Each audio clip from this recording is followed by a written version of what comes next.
sur les puces électroniques, parce que j'espère que vous avez fait des stocks. Franchement, j'espère que vous n'avez pas prévu dans les prochains mois d'acheter des ordinateurs ou quoi que ce soit. Le gaz qui est attaqué actuellement dans les pays du Qatar et où des champs gaziers sont fermés, une partie de ce gaz servait à la production de puces électroniques justement, parce qu'il est assez parfait pour ça.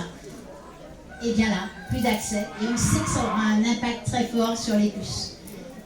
Et les conditions vont vraisemblablement aller vers une sécheresse beaucoup plus forte. Et comme l'a dit Ulrich, dans tous les process, ça demande de l'eau, de la consommation d'eau. Et donc ça va altérer encore plus la possibilité d'en avoir. Les constructeurs de véhicules électriques s'inquiètent déjà énormément parce que c'est eux qui prennent du fer en premier. Hein. Et on privilégie toujours les ordinateurs avant ça. Mais sachez que c'est absolument toutes les pièces dont on dispose et c'est un nœud du système, c'est pour ça que Ulrich en a parlé, c'est un nœud du système. Et donc la dynamique systémique est importante à regarder lorsque l'on veut regarder l'ensemble des enjeux auxquels on doit faire face. Et dans cette dynamique, vous avez vu, il y a l'eau. Et l'eau, eh bien nous sommes en faillite globale de l'eau. Qu'est-ce que ça signifie? Il y a trois choses. Alors,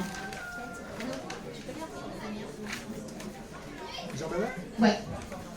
Alors, il y a trois choses sur l'eau. Et je vais vous les dire de manière technique. Et ensuite, je vais laisser nos traditions s'exprimer pleinement et notre tambour alerter pour vous le dire d'une autre manière. D'accord? Alors, d'une manière technique, il y a trois choses que je peux vous dire. Donc, c'est un rapport qui est sorti de l'Université des Nations Unies. La première chose, c'est que, de par notre civilisation qui extrait beaucoup dans les mines pour faire toutes sortes de produits, mais aussi qui a une agriculture conventionnelle où on utilise énormément de produits, engrais de synthèse, pesticides, etc. On a tellement pollué l'eau que l'eau actuellement qui reste, elle est très difficile à dépolluer, à la fois pour la consommation humaine que pour la consommation du reste du vivant et des écosystèmes. Donc on sait que dans l'eau qui reste, on a une partie qui est trop polluée. Mais cette eau qui reste, si vous avez suivi l'explication du changement climatique et les explications de l'eau, vous avez suivi que l'océan est trop chaud, l'atmosphère est trop chaude, donc il y a beaucoup plus de gouttelettes qui s'évaporent de l'océan, du coup la pluie tombe beaucoup plus vite et ruisselle plus à la mer. C'est la même eau qu'on a, hein, sauf qu'elle est moins dans les endroits où nous on peut la puiser et beaucoup plus dans la mer. Ce qui fait, et ça s'accélère dans une dérive climatique. Ce qui fait que, techniquement, on alterne nos stocks d'eau. Parce que aussi, on va prélever pour nos activités des stocks d'eau qui sont là depuis des millénaires. Mais pour arroser de l'herbe, pour donner aux vaches. Hein. Pas pour des choses précieuses comme on devrait la considérer quand tellement l'eau est précieuse. Donc ces stocks diminuent, notre utilisation augmente. Et parmi ces stocks, une partie de ces stocks qu'on dirait qu'on pourrait utiliser, en fait on ne peut pas les utiliser parce qu'elle est trop polluée. Donc qu'est-ce que ça fait? Ça fait que l'Université des Nations Unies dit qu'on est en faillite globale de l'eau.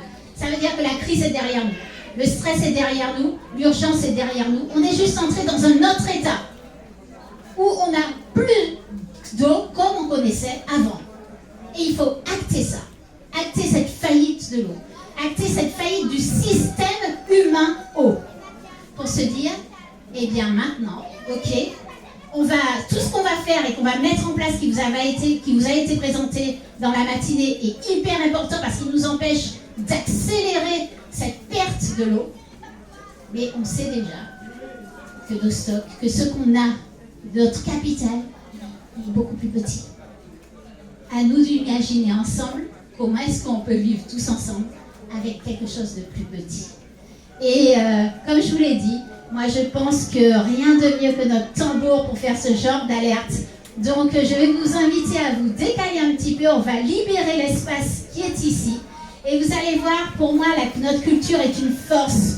Notre culture est un socle de résilience. Et nous devons retourner et à la terre et aux fondamentaux pour comprendre à quel point on a cette résilience en nous. Nos anciens l'avaient en nous et on peut en tirer une force incroyable pour faire face aux enjeux.